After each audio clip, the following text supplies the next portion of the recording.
And then I pulled up the agenda.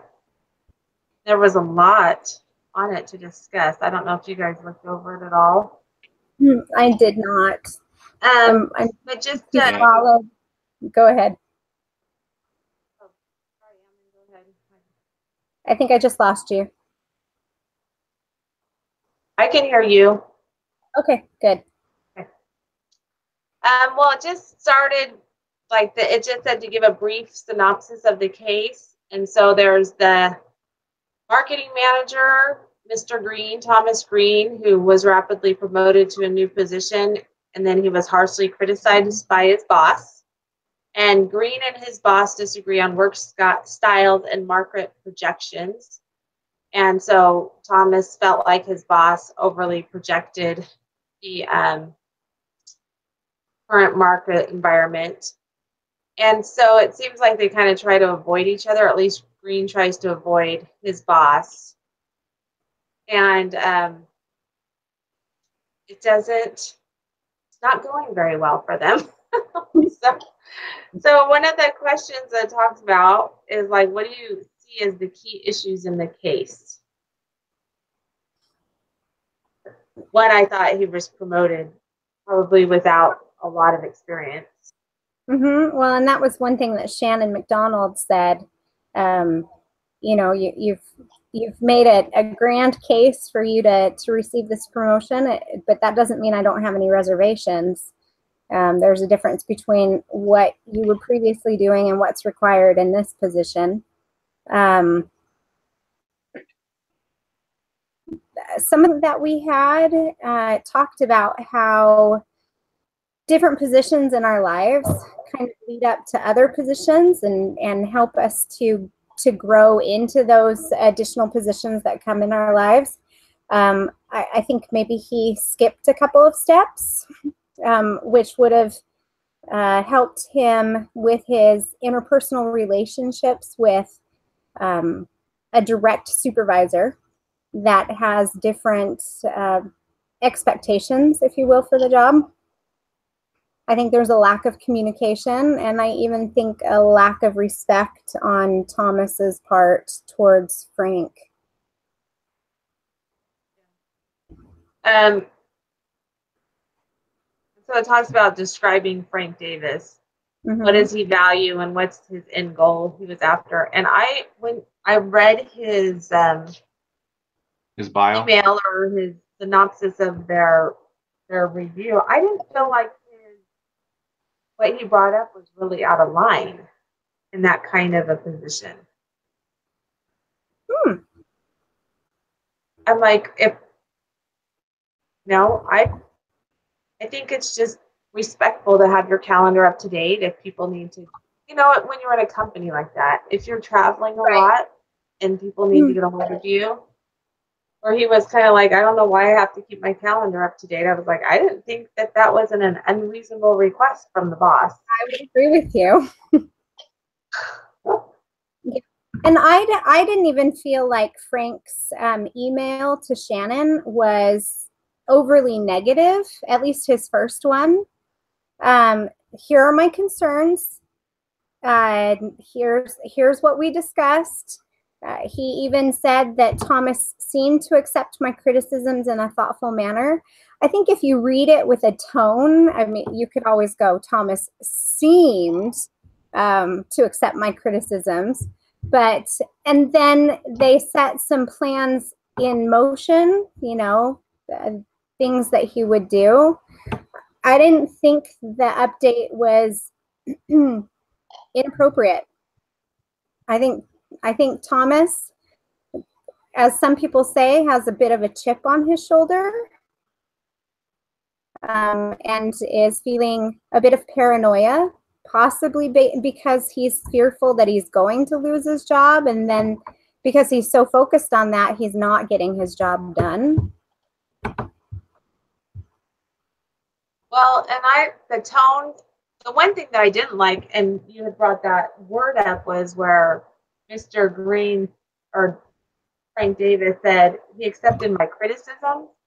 And I don't feel like that didn't posture him in a way of really mentoring his manager. And so, like, if you're just going to come to somebody and be like, here's what you did horribly wrong, Right. that's not helping him grow, you know, and especially like when he showed him, well, here's what the other manager did. And if you did that in a way of teaching and that kind of a style that I'm showing you this as an example so you can kind of follow that, you know, along with other things, I think it would have been more constructive review. Right.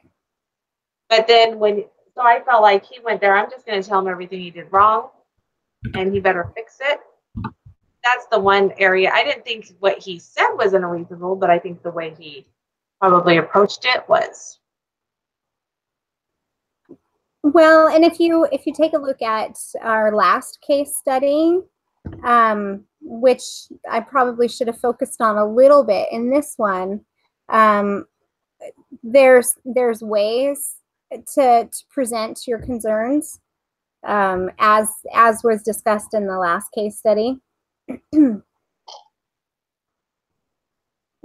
But this, you know, I don't know how, I don't remember how old Frank Davis is. He was 42, I think. So fairly young, so he should kind of be in the know of how to relate if there's been good training. Maybe Frank even felt like his authority had been overstepped by Shannon McDonald offering the position to Thomas instead of maybe him being included in that decision. It's interesting not knowing all of the dynamics and the nuances. I did like that in the second conversation, he did show some of the presentations and spreadsheet models that other people were submitting to him. I think this was a situation as well that maybe Frank from the get-go didn't set some expectations. And so Thomas may have been set up to fail because he didn't know the expectations and didn't meet it.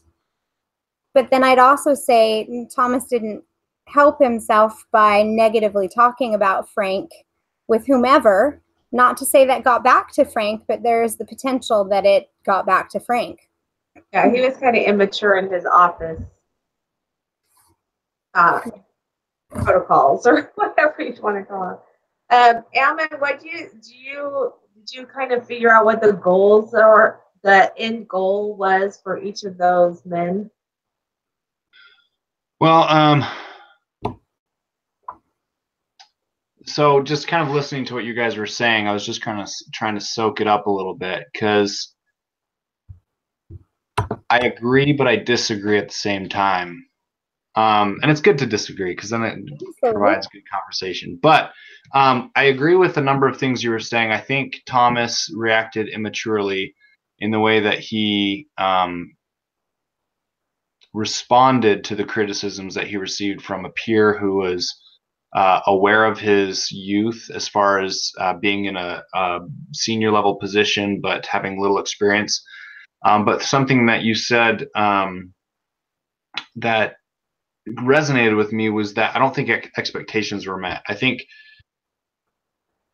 Thomas, he ultimately wants to succeed, right? He's seeing this as an opportunity to work his hardest, and so by being criticized, he's saying, you know, I'm trying to do the best that I can do the way I know how to do it. Don't tell me how to do my job. And I think, that's Thomas. So I think Frank, the way he views it is, here's someone who's inexperienced that I have to help, and I have to keep an eye on really close because he doesn't know what he's doing. And here, look at all these other people that are doing this way and it works for them. And so I think there's this weird miscommunication going on where they both have in their mind the idea of what's ideal for their position. Frank being more experienced, seeing previous people and even being in that position, knowing what he did. And then Thomas saying, well, I got myself to this position, didn't I? Like, I almost kind of think in the back of his mind, he kind of thinks that, right? Like, you know, hey, don't tell me, Frank, you know, I got here faster than you did type of thing. At least, and some of that is partially because sometimes I get those thoughts in my head and I have to push them out really fast. So I can resonate with him a little bit. So I think there's miscommunication with expectations, like you mentioned. And it really just comes down to Frank sitting down with Thomas at the beginning of their employment and saying, "Hey, let's get on the same page. Let's talk about this position. First, Thomas, what are you going through in your life, right? If Frank took a moment and realized Frank's trying to buy a home, he's away from his girlfriend, he just got assigned to a position that he has knows nothing about. He's been traveling for the past 2 months trying to understand the clients, right? Mm-hmm. So I mean, if Frank took time to actually try and understand him and sit down with him and go over some expectations. Hey, I expect you to keep your calendar updated. I want to know how you're doing because I want to help you. This is a new position. I think that resolves about everything. I mean, really, at the end of the day, so many problems in business are resolved by communication. And that's kind of cliche, but I mean, you just have to sit down with people and just say, hey, this is what's going on. This is how it is. Like, and Frank did that, but he did it too late. And that's why Thomas took it as criticism. If he started off their relationship by sitting down with them and saying, hey, this is what I expect, Thomas would have taken that as mentorship rather than criticism. Does that make sense? So. Yeah, it does. Well, one of the things I wrote up in the case study was at times Thomas felt a little prideful. As you mentioned that I got myself here. You don't need to tell me how to do this. Just because it works for that person doesn't mean it's going to work for me. I think there's an ability, though, to adapt your working style a little bit to appease your supervisor, to meet their expectations as much as possible, and then maybe have another conversation down the road of, hopefully you've seen I've done a good job here. This doesn't work effectively for me. Would you mind if I did it this way? Type of thing. And another thing that I touched on was, again, in the readings this week, it said it takes about a year for a working relationship to actually build trust. And how many months into it at this point is Thomas working with Frank? And Frank's not gaining trust in Thomas because Thomas is not, first off, didn't know his expectations from Frank. So Thomas couldn't meet those expectations. Then Frank shared his criticism and Thomas didn't take it well. And I don't think necessarily followed through on it. So therefore, trust is not being built by Thomas towards Frank. And because Frank shared this up the chain with Shannon and he found out about it, Thomas doesn't trust Frank. Yeah. Well, and I just, as you were talking, I mean, especially because Frank had the job that Thomas is doing. And I think for all of us, when we see somebody take over anything we've done, it's so easy to judge, right? Because it's like, we've done it. Take it personally. So we can, right. You're not doing it the way I did it, or this or that. And it's Right. kind of, we had a situation at work where we have a fence division and a concrete division, and they do self-perform work. So we're a general contractor. So if they're building a school and there's the concrete, the sidewalks and that type of thing, the flat work, then they'll just have our concrete people do it, or our fence people do it. Well, the concrete has been doing this business for, I don't know, 40 years, but it was a guy who ran his own business, and then our company ended up hiring him. And so he just kind of kept his own people, the way he did things, and kind of just incorporated that into the company. Well, they're like, we're going to start the fence thing and try to follow that model. And they had somebody kind of terrible doing it, and then they had another guy run it, and he was fantastic. But because he was so good, they promoted him to a project manager on big projects, not just fence projects. So he got promoted really fast since I've been there, like in a year. And so then they had to hire a new person to take his job to kind of be the fence project guy. And the new guy came in, and he just never got off on the right foot with the boss.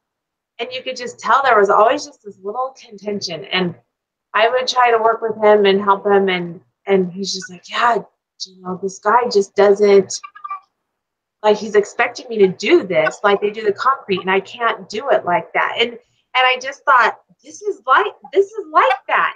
They just never hit it off. There was like this unrealistic expectation for somebody who's never done this before to come take over for somebody who did it fantastically enough to get promoted out of the position. And one of them never felt like the other one was performing really well. The other one didn't feel like he got enough support from the boss, you know. And I just thought, well, this is just like it. And it ended up that the fence guy had a baby, went on paternity leave, and got another job and left the company. Wow. So I thought, well, I think sometimes personalities just have something to do with it too. You know, even if you really, really want to work through it, some personalities, they just cannot work well together. Right. One thing that came to my mind as you're talking was, so in that situation where you at work, I mean, those two don't get off well, and naturally they can work through it. But I don't think it would be, or I think it would be unreasonable to say, oh, well, you know, let's fire him, right? You know, he didn't do it as good as the last guy, and they don't get along well together. I mean, it's life. People don't get along well together. Some people do stuff better than others. Just takes a little more training and patience, and it takes time building that relationship. But, and so that, I think, connects back to the case, in that I think it's pretty unrealistic that Frank is suggesting that they fire Thomas, because at the end of the day, you think about Shannon's position. I actually wrote my write-up on Shannon. And from Shannon's position, you have to think she was the one that hired Thomas. She's a pretty, you know, tough cookie. I mean, she knows what she's doing. Like, she's not going to go out and hire someone and have him skip rungs up the ladder, so to speak, if she didn't have full confidence he could do his job, right? I mean, she gave him a chance, knowing that, you know, maybe he would have a good growing experience, and it would take him a little bit of time to fill the shoes of the position. But she had full faith and confidence that he was ready to take this position. So if I were Shannon, I would take it a little bit of a personal hit and go to Frank and say, you know, Frank, have trust in the decision that I've made as your superior, that this is a man that is very capable for this position, but you need to work together and work through this issue. And so as Shannon, I would say, it's pretty reasonable for you to think that we need to fire Thomas. What we need to do is all sit down and get on the same page. Let's set some expectations. Let's communicate, and let's figure out these problems, because I have faith that this is a relationship that's going to go very well if we can get it off on the right foot. And so from the viewpoint of Shannon, I think she can have a huge impact on how this is going to end up turning out. And I think both Frank and Thomas are in the wrong in certain ways, and they just need a mediator like Shannon to kind of straighten things out and just let them see the light a little bit. Yeah, because the agenda kind of talks about their conflict styles, and, you know, that there's competition, they're competitive. They kind of avoided, well, Thomas kind of avoided Frank. They don't have any collaboration, really. So, I think you touched a lot on how to repair the situation, or what they could have done.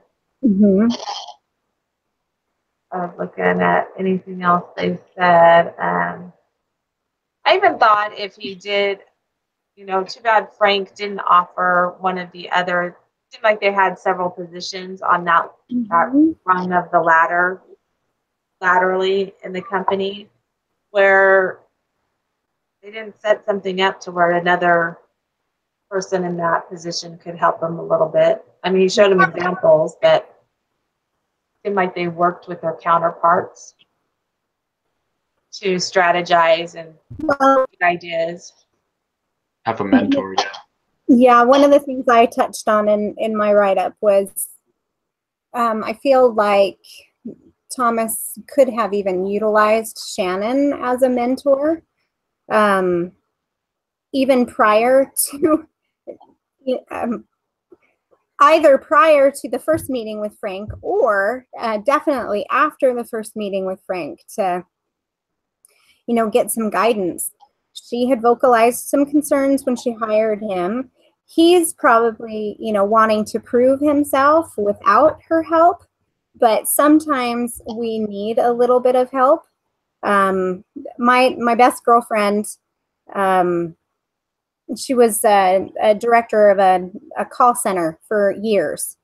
And when I was going through my divorce, she was my sounding board. Actually, I would say prior to the divorce, she was my sounding board. And she'd like, okay, take a look at it from your husband's at the time perspective or your ex's perspective. And can you see the perspective? Can you adjust your mindset a little bit? Can you adjust? And it was great to be able to have that type of a sounding board rather than having someone who's belittling the person that you're complaining about. So finding the right people to be mentored by is certainly important. Mm-hmm. One of the application questions says, how can managing up be applied at work? I don't know what that means. I'm like, Yeah. oh, what does managing up mean? It's in quotes. I don't know.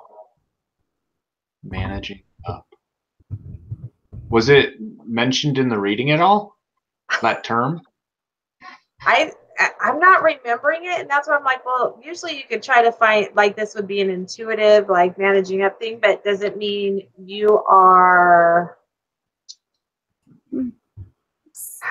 I don't know, if you're pretending to be a manager or whatever. I just looked up managing up online. It says it means being the most effective employee you can be, creating value for your boss and your company. That's why the best path to a healthy relationship begins and ends with doing your job and doing it well.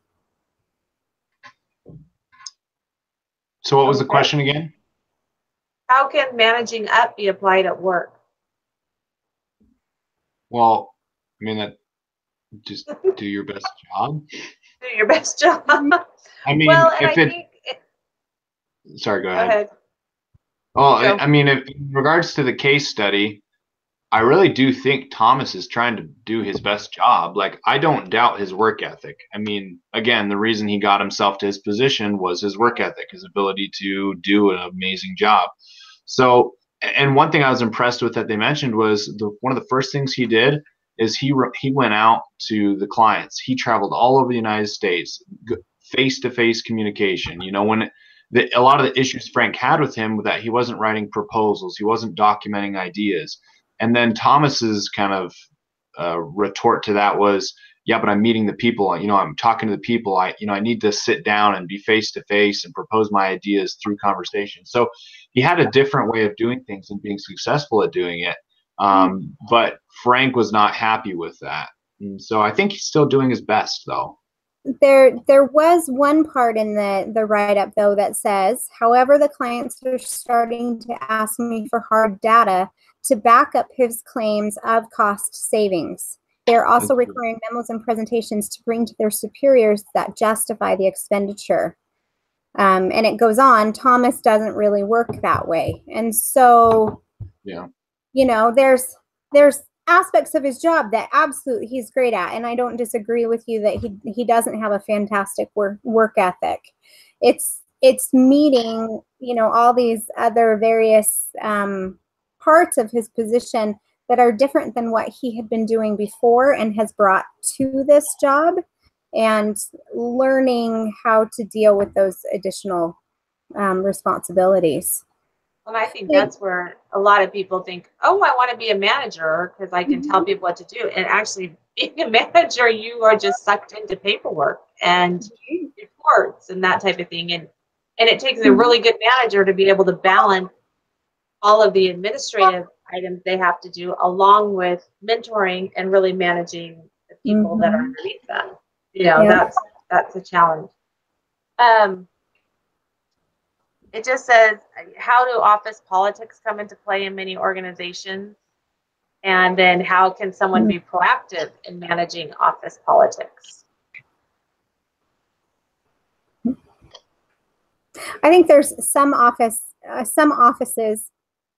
that you can't be proactive in managing office politics.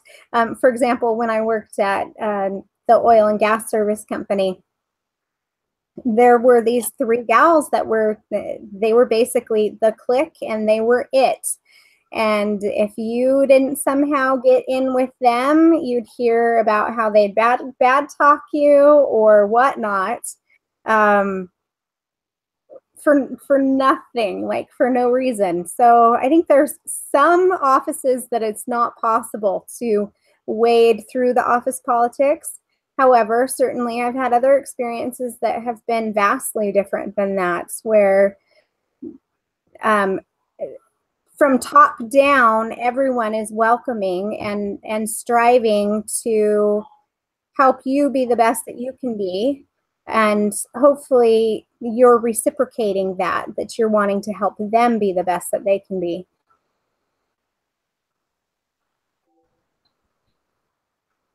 I kind of think like office politics almost is like negative, but office culture is kind of the positive, you know, like Yeah. positive synergy of it. So it's like if you could not be involved in the politics, but be positively involved in the culture, that could be good.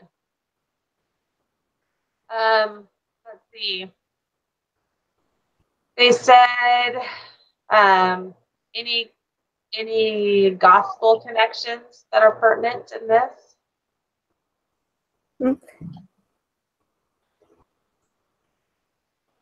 Ammon, what's your thoughts? Gospel connections.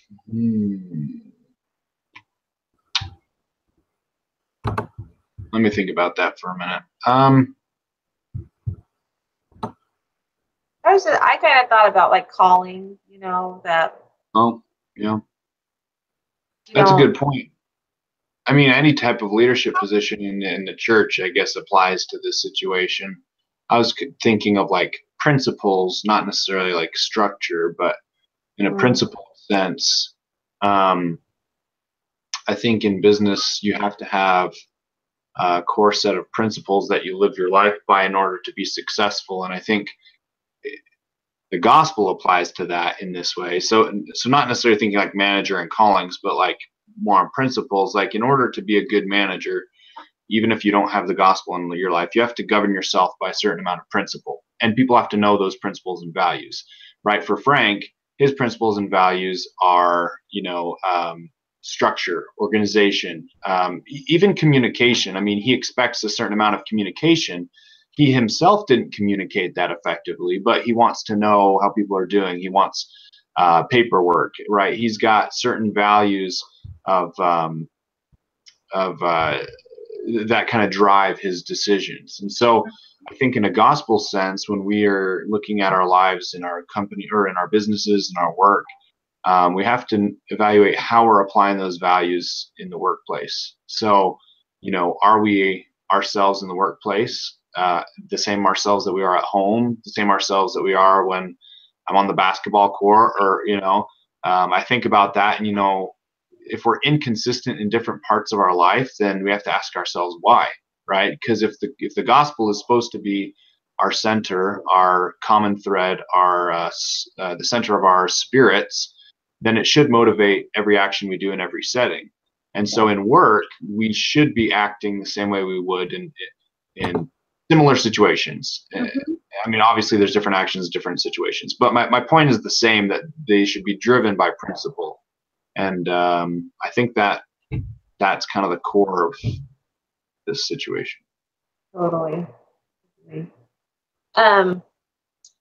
Okay. Do you want to know the rest of the story? Yes. Oh, do they provide it? They provided it. Yeah. Yay. Okay. I didn't realize that. On this week's agenda, they did. Okay. After McDonald's February 5th email, Green took offense against his boss, which we kind of know. He crafted the series of memorandums, emails, reports, and projections that exposed inaccuracies in creative forecasting. This data enabled Green to build some alliances with other marketing personnel who used the data to ultimately side with him. Okay, that's interesting. So on April 4th, it was announced that Frank Davis was being moved laterally to an undefined special project. However, Green's tactics were seen as overly brutal by many in the company, and although he won the battle against his boss, his career was I can't say that word. Anyway, harmed. Thank you. McDonald distanced herself from him. And by July of 2008, Green announced he was resigning from his position to pursue full-time studies for an MBA. Wow. So wow. Frank got moved. McDonald ended her relationship with Green, and then Green resigned. He left. I never would have guessed that. So it says, we can only speculate what would have occurred if Green had tried to help Davis work out the discrepancies and problems with forecasts. Perhaps both would have succeeded. So it's kind of, I mean, in a way, it's cool that Green went and figured everything out, you know, and did all that forecasting and everything that Frank wanted him to do. But he did it to prove Frank wrong, as opposed to how can we really make this a viable, you know, option and everything. Yeah, he was malicious. He was like, I'm better than you. Here's why. You don't tell me, boo. You know, it's like. Yeah. and then went to other, you know, and that's where the correlation to this other reading that we did on the one-on-one relationships. Because then he went to other people and tried to get their, you know, he got alliances in that regard, but it didn't pay off in the end. Yeah. And in the Stephen Covey book, I've been listening to it as I drive to and from work, and I can't remember when I heard it, but it was kind of like, if you hear somebody talking bad about somebody else, you know that when you're not next to them, they're gonna talk bad about you. You know, so kind of look at all those relationships and how it works. So anyway, any last comments on these? The case. It was cool to hear about the end of the case. That was interesting. Yeah, absolutely. I kind of wonder if it was if in past weeks we missed that. Do you know if that's been every week? I don't know. I think there's a. Did you notice it last week, Aaron, when you were in charge of it? No, I didn't. So that's why I was curious. I was curious if maybe there was some link somewhere that I just missed or something. Well, when I went to the case study instructions, let me see. There's a spot, group agenda, and then there was a spot in the. Oh, where did I see it? Anyway, you know, like where it gives all the assignments or whatever, they had all of the agendas just listed. So, I have no idea where that is now. Anyway, it's kind of cool. So. Yeah, I love it when we actually get to find out what the end result. Totally, that was good. All righty, well, I can't remember who is the leader next week. That's me. Okay. Pretty sure it's me. Perfect. All right, so did this time work? I think we always had it at 9:30? Yeah, we're good. Okay. Yeah, Ammon, it was for you, Ammon. You adjusted something on Thursdays. I'm sorry that you had to do that. Don't worry about it. We're good. Okay. All right, same time next week. Thanks, guys. All right, thank you. Have a good week. You too.